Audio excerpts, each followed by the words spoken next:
Welcome to my channel. আজকে আমি রান্না করে দেখাবো সর্ষে বাটা দিয়ে বাটা মাছ।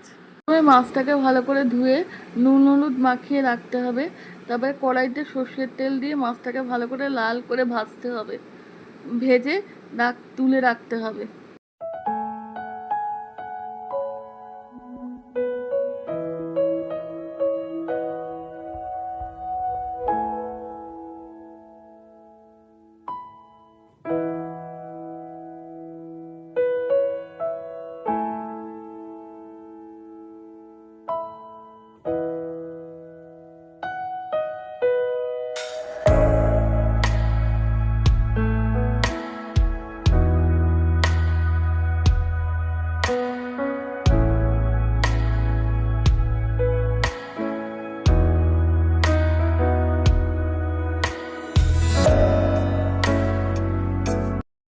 একটা বাটির মধ্যে সর্ষে আর কাঁচা লঙ্কাটা বেটে রাখতে হবে।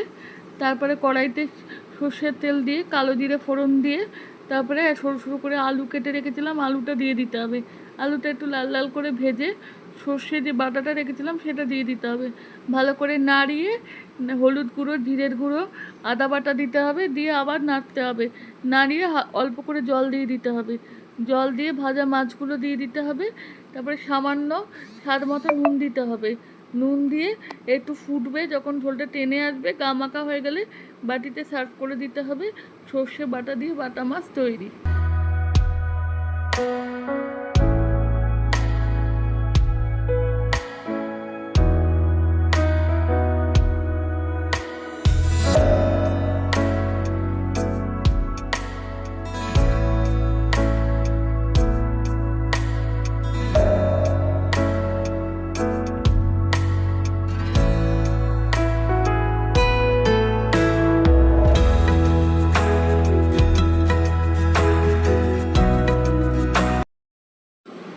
ভিডিওটা ভালো লাগলে লাইক, কমেন্ট অ্যান্ড সাবস্ক্রাইব করে দেবেন। Thank you.